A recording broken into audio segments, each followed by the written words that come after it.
नाम मेरा हुआ रामबली सिंह चंदवंशी। पटना विश्वविद्यालय में शिक्षक हूँ और अपने यहाँ राष्ट्रीय जनता दल का जो अति पिछड़ा प्रकोष्ठ चलता है उसका प्रदेश अध्यक्ष हूँ। साथ ही साथ विधानमंडल का जो एक समिति है आरक्षण क्रियान्वयन समिति, उसका मैं अध्यक्ष हूँ। बिहार का विधानमंडल का पूरा विधान परिषद और विधान सभा दोनों मिलाकर, और राष्ट्रीय जनता दल की पिछड़ा प्रकोष्ठ के अध्यक्ष तो मैं रहा हूँ और विधान परिषद का सदस्य भी हूँ।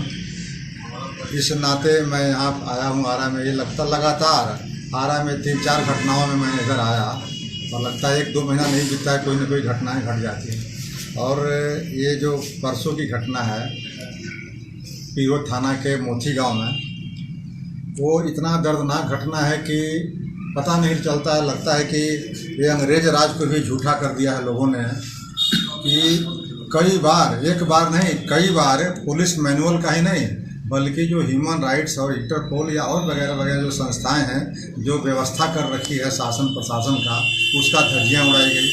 सबसे पहले 12:30 बजे रात में लगभग 18-20 की संख्या में उस गाँव में ये पुलिस पहुँचती है। उस घर में, जिस घर में मात्र महिलाएं रहती है, एक बच्चा है, बाकी सारी महिलाएं हैं, उनके पुत्र तीनों बाहर रहता है, हस्बैंड बाहर रहता है, सारे लोग बाहर रहते हैं। उसमें वो एक आतंकवादी को भी पकड़ने में इस तरह का ये नियम नहीं है कि 12:30 बजे रात में किसी को पुलिस जा करके और औरत को पकड़ करके लाए। उसमें एक लेडी कांस्टेबल भी नहीं थी, पकड़ करके लाया। वो भी तीज के दिन, मतलब 8 तारीख के 12:30 बजे का मतलब समझिए कि 9 तारीख का शुरुआत हो गई और 9 तारीख के तीज था।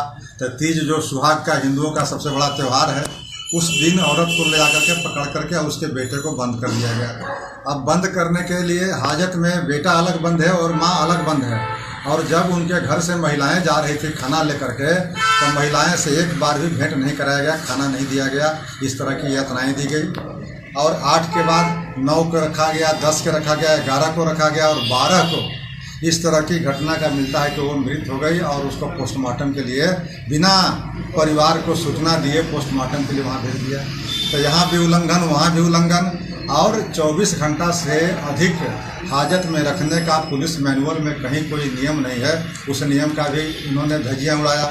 जो उन्होंने टॉर्चर किया है उस महिला के साथ, वह उसका तस्वीर बयां कर रहा था कि न सिर्फ गले में फंदे का दाग या जो भी दाग लगाया गया, यहाँ तक कि उसके बाहों में भी जो दाग है उससे लगता है कि यह आत्महत्या नहीं हत्या है, और हत्या करने के बाद आत्महत्या की साजिश करने की रंग देने की प्रयास की गई है। तो इस तरह की लोमहर्षक घटना का हम और हमारी पार्टी राष्ट्रीय जनता दल घोर निंदा करती है, भर्त्सना करती है। और अब लगता है कि बिहार में शासन भी नहीं है, सुशासन की तो बात बेमानी है। नीतीश कुमार जी से राज नहीं चल रहा है। अब जब गरीबों का इस तरह के अस्मत लुटे जा रहे हैं, इस तरह की हत्याएं थाने के अंदर हो रही है, तो अब बताइए कि कहाँ शरण ले सकता है। ये अति पिछड़ा वर्ग की महिलाएं थी जिसका कोई अपराध नहीं था, कोई FIR नहीं था, कोई स्पष्ट आरोप नहीं थे। अब बावजूद इसके इस तरह की घटनाएं घटती है, यह बहुत ही बेहद शर्मनाक है। इसके लिए न सिर्फ दोषी वहाँ के थानेदार और वहाँ की पुलिस है, बल्कि उसी पीरो मुख्यालय में वहाँ DSP रहते हैं और DSP के देख रेख में सारी घटनाएं हुई है। और न सिर्फ वहाँ की आँच आती है, परोक्ष रूप से जिला का जो कप्तान होता है पुलिस का मुखिया, वो SP होता है और SP पर भी यह आँच आती है कि SP से लगता है कि जिला नहीं संभल रहा है।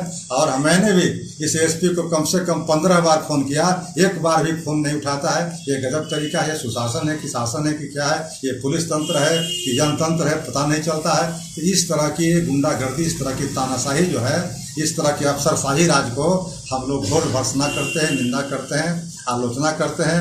और यह घटना के प्रति हम चाहते हैं कि सरकार इसकी न्यायिक जांच करावे। और न्यायिक जांच सिर्फ तभी हो सकती है जब तक इन अभियुक्तों को SP से लेकर के DSP और थानेदार तक ये 302 का मुकदमा नहीं होता है, स्पिरिट ट्रायल नहीं होता है और इसकी फांसी की सज़ा नहीं होती है, तब तक इस तरह की घटना का पुनरावृत्ति होता रहेगा। इसलिए यह बहुत ही लोमहर्षक घटना है। ये जितनी भी इसकी निंदा की जाए उतनी कम होगी। इसलिए इसकी कम से कम सज़ा है फांसी की सज़ा, और फांसी की सज़ा जितना जल्दी हो स्पिरिट ट्रायल करा करके, अगर नीतीश कुमार में थोड़ा सा भी लाज बचा हुआ है, थोड़ा सा भी नैतिकता है, तो इसकी न्यायिक जांच करावें ताकि उन पहलुओं का उजागर हो सके कि कैसे कैसे किन परिस्थितियों में इस तरह की यातनाएं दी गई। और दूसरा है कि 302 का अविलंब मुकदमा हो। ये ट्रांसफ़र और सस्पेंशन कहीं से भी पनिशमेंट नहीं कहा जाता है। इसलिए आज लिपापोती करने के लिए एसपी ने डीएसपी के द्वारा जांच करा करके उसके रिपोर्ट पर चाहता है कि इस घटना को लिपापोती करना। लेकिन राष्ट्रीय जनता दल और हमारे नेता आदरणीय तेजस्वी प्रसाद यादव, उनसे भी हमारी कल बात हुई थी, उन्होंने भी कहा कि आप चले जाइए पहले वहाँ देख लीजिए वहाँ के हालात क्या है, और इस लड़ाई को लेकर के हम लोग जहाँ तक भी जाना पड़ेगा, इंटरपोल और ह्यूमन राइट्स से लेकर के और अन्य संगठनों तक और कोर्ट तक जाएंगे।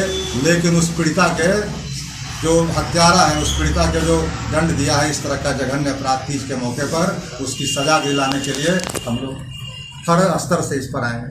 आगे बढ़ेंगे। इसलिए इस घटना के बारे में मैं अब स्पष्ट नहीं बयां करता हुआ, देखने के बाद उस घटना स्थल से लौट करके आ रहा हूँ, ये खून खौल जाता है, रोंगटे खड़े हो जाते हैं कि इस तरह की किस राज में हम लोग जी रहे हैं भाई, कि ये इस तरह के गांव में जाकर के 18-20 की संख्या में पुलिस, और आज तक भी 4 मोबाइल उस घर में थे, 3-4 मोबाइल, उसका मोबाइल को अपने से ज़बरदस्ती वहाँ से ले लिया है और ले करके अपने थाना में जमा कर लिया है। लगता है कि यह चोर और डकैत के रूप में भूमिका निभा रही है पुलिस। 12:30 बजे रात में लेडीज पुलिस नहीं है, लेडीज के घर में तलाशी करती है, टॉर्चर करती है, भद्दी भद्दी गालियाँ देती है।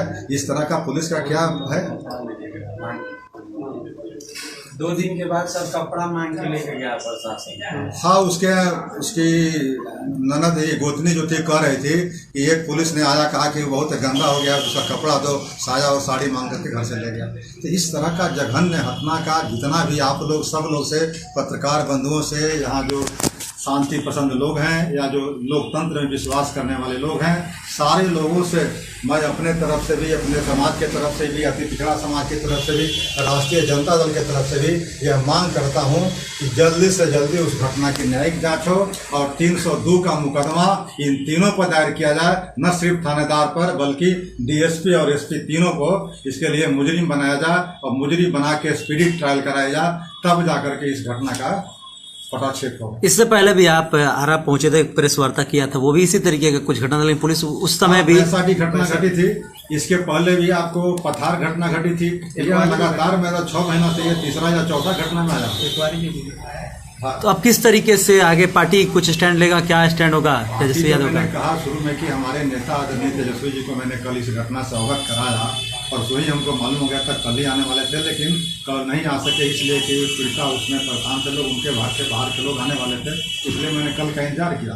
अपने नेता से भी अवगत कराया। नेता भी बहुत दुखी हैं और बहुत आक्रोशित हैं, कहे कि इस घटना के खिलाफ में हम लोग को जो भी जहाँ तक भी जाना पड़ेगा हम लोग जाएंगे और इसको प्रतिकार करेंगे।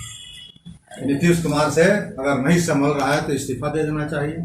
अब गरीबों की जान है, अगर पहले सामंतों के द्वारा लूटी जाती थी, इज्जत एक समझ में आती थी बात, लेकिन अब पुलिस में और हाजत में इस तरह की घटनाएं घट रही है और पता नहीं क्या क्या अत्याचार व्यभिचार हुआ है, ये तो जांच में स्पष्ट होगा। लेकिन प्रथम दृष्टया ये हत्या है, बलात्कार है और पुलिस मैनुअल का खुल्ला उल्लंघन है, इसलिए इसकी न्यायिक जांच जरूर हो और दोषियों को फांसी की सजा हो। ठीक है ना?